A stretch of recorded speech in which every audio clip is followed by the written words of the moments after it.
Jajaran Polsek Kuta Utara mengamankan seorang selebritis karena kedapatan memiliki narkoba jenis ganja. Tersangka merupakan gitaris band ternama Geisha. Kini tersangka masih menjalani pemeriksaan mendalam oleh petugas.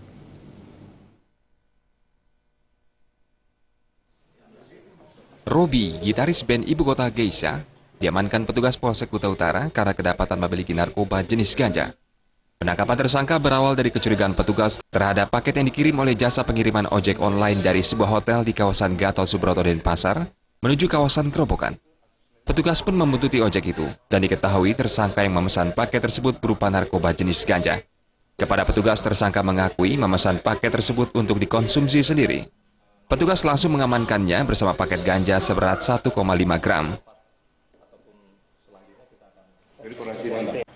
Saat ini yang sudah dilakukan oleh kepolisian adalah melakukan asesmen dan juga cek urin terhadap yang bersangkutan untuk proses hukum lebih lanjut.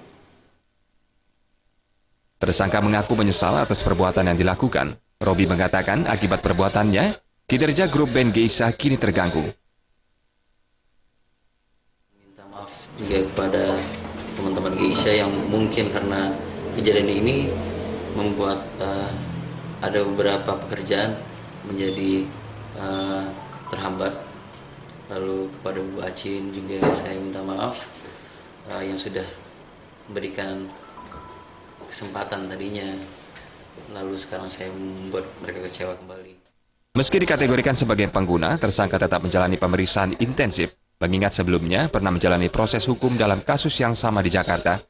Petugas juga tengah menunggu hasil uji tes urin serta keputusan dari Badan Narkotika Nasional apakah tersangka dijerat hukum atau akan menjalani rehabilitasi. Kadek Suantara dan Agus Sudiatmika, Bali TV.